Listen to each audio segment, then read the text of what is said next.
in time and educate us about where your monarchy comes from and where originally did the Igbo people originate in Edo State, Nigeria? Yeah, thank you very much. I am His Royal Highness Hizoje Elojerial First JP, the Onoje of Igwebe and Okaigun of Isanland. The name derives from the title I hold as the king of my community. Because, as you know, in Nigeria, before the coming of the British around the 18th century, you find every community, every kingdom was ruled by the king as the monarchy. That is why it is not a new thing it's not surprising to the British people what a monarchy is all about. But to the Americans, I know it's a new thing. And so in my kingdom, we have quite a number of other kingdoms within the district. Okay. What you might call a district is ruled by a chairman in my own place. What you will refer to as a mayor here in the United States. Okay, so if I may, so the equivalent, just to help our American viewers understand, so the equivalent of a kingship in where you're from is equal to, say, a city that has a mayor. Thank you. So you would be considered the equivalent of a mayor, possibly, from where you're from? Not quite. Okay. Not quite, because within that city, you have other kingdoms. Okay. These kingdoms are quite independent, yet they are more or less, I am one amongst equal in the kingdom. Because I stay with the mayor or the chairman, as the case may be. Therefore, we have many kingdoms within the district. I understand. Okay, and now that's a present state of affairs, but could you take us back to as early as possible to where your kingdom can be traced? Yeah, essentially, Igwebe Kingdom came into being around the 15th, 16 AD. Okay, 15, 16 AD. Yes. And the story is that the Benin Kingdom in that part of the world. Saying Benin? In Benin Kingdom, okay. Edo State, present Edo State, okay. How this rule extended virtually most part of Nigeria. Okay. You know, and in those days, before the British came in, it was a matter of wars, intertribal wars. Okay. Therefore, the Benin Kingdom from time to time do engage in war of subjugation. Gotcha. You know, in an attempt to expand the kingdom, okay. Or repel any attempt to your invasion. Okay. Therefore, the warriors from time to time go on such missions. Okay. And it is in one of the expenditure that you had the name Ebe, the man Ebe, left Benin, leading other warriors to ward off some invaders. Okay. And they passed this particular spot of settlement now known as Igwebe. Okay. A year later, in 1516. Before we continue on, so just to recap the story, from the Benin Kingdom to repel the invasion, this man, Eben, he went through the area known as Egweben today. Yes. To repel who exactly? Yeah, another kingdom we call the Ida in another, from another area. Another group of people. Yes, another group of people. So he, being a warrior, was in charge of this other warriors that went after these invaders. And they passed this spot, and on their way back a year later, after succeeding in their mission, this particular spot they stopped to have a rest. They discovered all the things that were thrown away, all the pieces of yam and so on, had grown to become heavy Yam, the yams. yam that was in the ground. Yes, that means the place is very fertile and very good for them to settle. And they decided to send emissary. The Eben decided to send emissary back to the Oba. In those days, you have to take permission because that would be rebellious. To the Oba to say, oh, this place has been found to be so good. We want to remain here, settle here, and live here.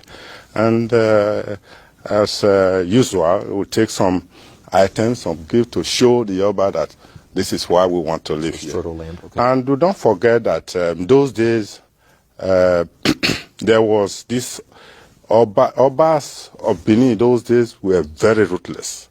Okay. So it is possible the Eben wanted a safe place, a safer place, and to have a leadership role, you know. I see. He decided to settle there and make the place a home. And that settlement of the 15th, 16th century has gradually grown from a hamlet, a little settlement, to a city we now have as Igweben today. I see. Okay, so from 1516, from the original settlement, all the way to now, can you tell us just how the development has occurred to what does the people look like now? What kind of agriculture? Yes, it's a very, very interesting story.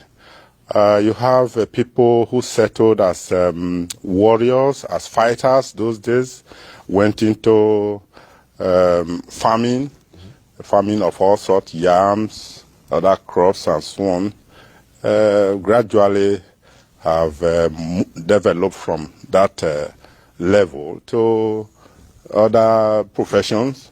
You know, initially teachers, apart from farming, you know, teachers, you know, gradually lawyers and so on and so forth. Today we have great politicians, and all the amenities that we now have in a city, in a modern city, gradually we now have them. You know, it grew from a little hamlet to a village, and from village, because from time to time you have other people coming in when they hear of the exploit of the kings of that area. They want to belong, and they come in and settle, because naturally a place ruled by king, you have when they want to settle, the king will give them a place to settle. You know, that is how the kingdom continue to grow from place to place. And so the city, as of today, you have other villages, you know, coming from different places, not only from Benin now, okay, because it's a modern city, you know. And as of today, we have the 28th king of that place in myself. Okay.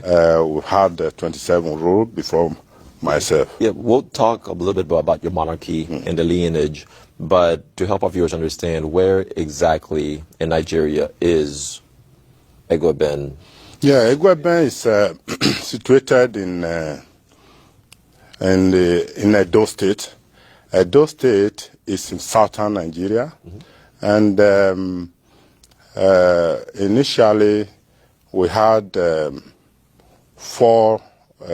three regions in Nigeria. We had the northern region, we had the western region, and we had the eastern region. But gradually we came to 4 regions. Midwest region added to that, making 4 regions. And it is that 4th region we have the West and the Benin people. Okay. You know, Benin is not a hidden group in Nigeria at all. It's not a what group? I said it's a major group. I see. And it is because they want that kind of recognition that we later had 4 regions, even though that was called a Western region. You know, and from such a region, we evolved to having 12 states, and then gradually to 19 states. From now we have about 36 states. 36 states. And Edo is one of the 36 states, Edo State. In Edo, we have the Benin, we have the Esan, which was corrupted to be Ishan by the British. Okay. Because when you want to find an easy way out in pronouncing, just like we are not Americans, we speak our language and so on, we just manage to, have an accent to get you to understand what we are saying. And so the British called it Ishan. Got it. But in native language, we call it Esan. Okay. And so we have Esan in Edo State, and we have Afema, which are the three major groups of Edo State. Okay, and we're going to take a short break, but before we do, and after the break, we'll talk more about the monarchy itself. But what types of languages, or what different languages are spoken in Edo State, in Edo State, or specifically in Egweben? Yeah, that's exactly what I try to get you to know. Mm-hmm. In Edo State, we have essentially the Benin-speaking people. Okay. We have the Esan-speaking people, which corrupted becomes Ishan-speaking people. Correct. And then the Afema people, the Edo North. Okay. Edo North. We are the Edo Central, and then you have the Edo South. Okay. Or that is a majority. Okay, but those are the people, but language-wise, do they speak all the same language? No, it's not the same. It is true that we evolved from Benin. Mm-hmm. We don't speak Benin anymore. I see. We speak a unique language. In fact, the language of Igwebe is even unique within the Asian. That is why we say in Nigeria we have over 250 languages. We have a unique one in Igwebe, but among Asians. In Asians, we do understand ourselves a little bit here and there, It's very similar, but there are little differences, In Afema, which is the Edo North, is a different ballgame. Okay. And then in Benin, where we evolved from, yes, the Igwebe, because we were the last to leave Benin Kingdom, because it was a similar war that most kingdoms in Esan land left Benin. I understand. We were the last to leave Benin, and so our own language is peculiar. We add some Benin and Ishan, and we have a unique one. That makes us what we are. I see. And that is the kingdom for you. Okay, yeah. So whenever you have a mixture of different languages coming together to create a third language of sorts, is thank you. They know exactly where we're coming from. I see. Because the language, the dressing, the what you do makes you unique. Got it. Makes culture unique, and within the people, they know exactly where you're coming from. Okay. Mm-hmm. Thank you for that. Okay, so we're going to take a quick break. After the break, we're going to discuss with His Royal Highness, the Enoje of Egweben, a little bit about the monarchy itself that he sits upon. Thank you. Thank you.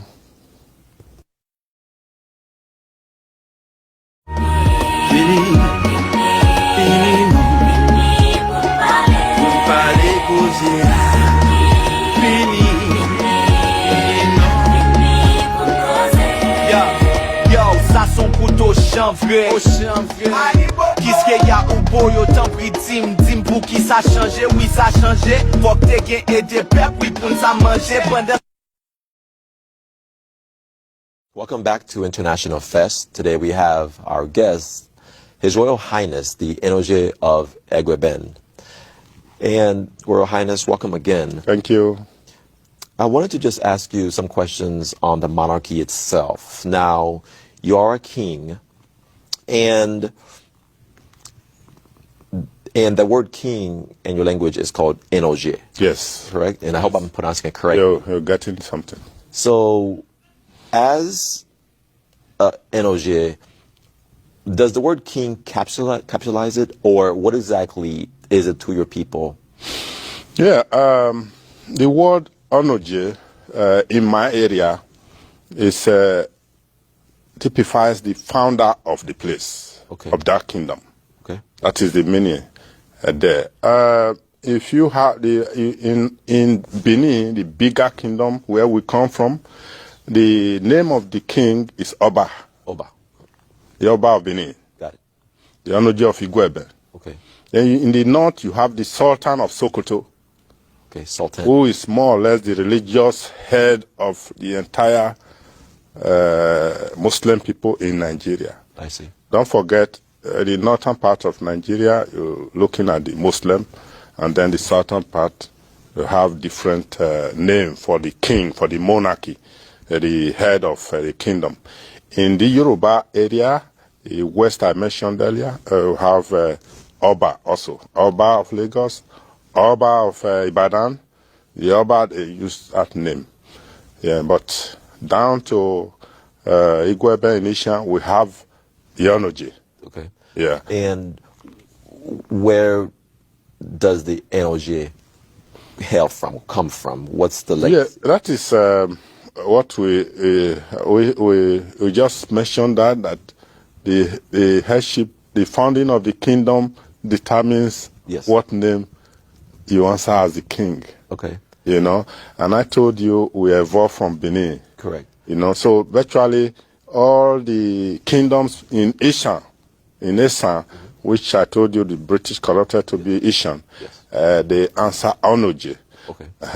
Onoje means the head of the kingdom. Okay. So how many NOJ? We have in Ishan, we have 35 Enije. We call it, when it's plural, you call it Enije. NOJ, Enije. plural, but Plural. NOJ. Onoje, singular. Okay. Thank you. You don't have S for the plural. Okay. And so we have 35 in Eastern land. Okay. And every kingdom is independent. Okay.